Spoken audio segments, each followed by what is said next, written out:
Forest Park. When you hear the familiar EPA voice announcing the Racine stop, jump off and get ready to sink your teeth into the flavors, sights, and sounds of Old World Italy. Our destination? Little Italy. Benvenuto. That means welcome in Italian, and you can't help but feel that way the moment you step into this historic Chicago neighborhood. Absolutely beautiful. It's so much part of the city, so it's close to everything. From the tree-lined streets to the beautiful old homes to the family-owned restaurants and bakeries, the longtime influence of Italian culture is all around as you make a stop in the charming neighborhood of Little Italy. There's a lot to experience during a visit to Little Italy, and Dan Portencaso knows that firsthand. He serves as a tour guide for the Chicago Office of Tourism's Neighborhood Tours program, and has offered to show us around. So Dan, what makes Little Italy such a great destination? Well, Little Italy is a great destination because it's a great place to bring a family and bring a date. With all the restaurants and the beautiful neighborhood, it's a very enjoyable space to be in. For Peterson. Little Italy became that enjoyable space as a result of many decades of nurturing, beginning in the late 1800s with a wave of primarily Southern Italian and Sicilian immigrants. They started coming here around the 1870s, 1880s. The Dearborn Street train station was the main portal where immigrants came in, and they've been here ever since. The neighborhood grew up around one street that remains its centerpiece today, Taylor Street. Here, you'll see Italian influence in its many shops, bakeries, and restaurants. This is a great place to come and eat.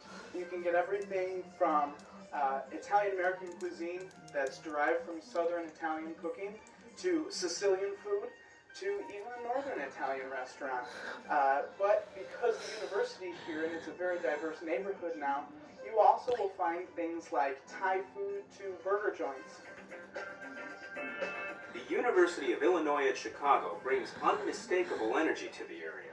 The school, with its 25,000 students, is one of Illinois' 2 publicly assisted comprehensive research campuses. Be sure to check out UIC's newly renovated pavilion for everything from concerts to cultural events. Located on UIC's campus is a museum worthy of a visit, the Jane Addams Hull House Museum. It celebrates the life and contributions of Nobel Prize winner and social activist Jane Addams. The homes along the streets of Little Italy reflect a blend of modern influence and old world charm.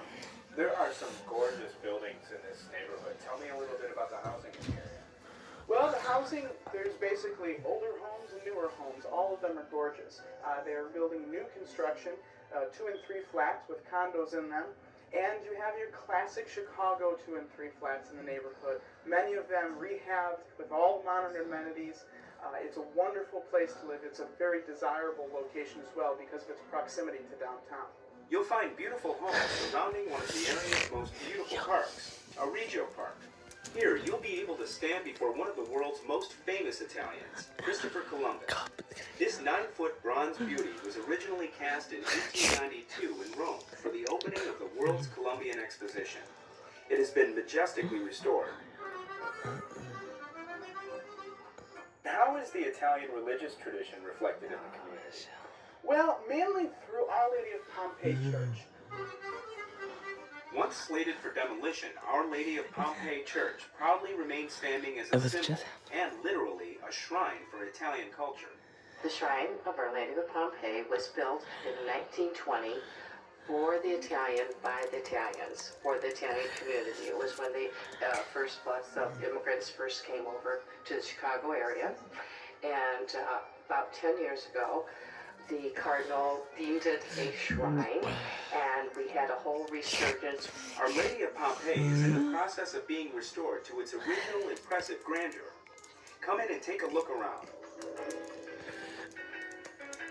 Just recently opened, the National Italian-American Sports Hall of Fame, a museum dedicated to promoting and preserving the history and heritage of Italian-Americans in sports. I would think is as good as the Pro Football Hall of Fame or the Baseball Hall of Fame. We have everything from Mario Andretti's race car to Joe DiMaggio's 39 uniform to Vince Lombardi's last coat as a Packer. It's endless. I mean, we have memorabilia of over 250 inductees in the Hall of Fame. Be sure to check out this display. All 11 Olympic medals belonging to swimming sensation Matt Biondi. Sports really brings people together. And there's one more thing bringing people together in Little Italy. So on a nice summer day, say you're giving a tour to a friend and you're bringing them down here, where would you say they would have to go? I would say the best place to go is Mario's Italian lemonade stand. People come from all over Chicago to visit this mom and pop stand. Open May to September. It's cash only. It's on Taylor Street. It's just a little place, very local. Sometimes the Italian ice is so good you gotta wait down the block. Some things are just worth the trip, and that's true of Little Italy. Getting here is as easy as a ride on the CTA. Here's how. 7 Harrison, 8 Halsted, 9 Ashland, 12 Roosevelt, 60 Blue Island, 26th Street, 37 Sedgwick Ogden, and Blue Line Racine. So hop on board the CTA and come to Little Italy this summer for the culture, the food, the beauty, the experience.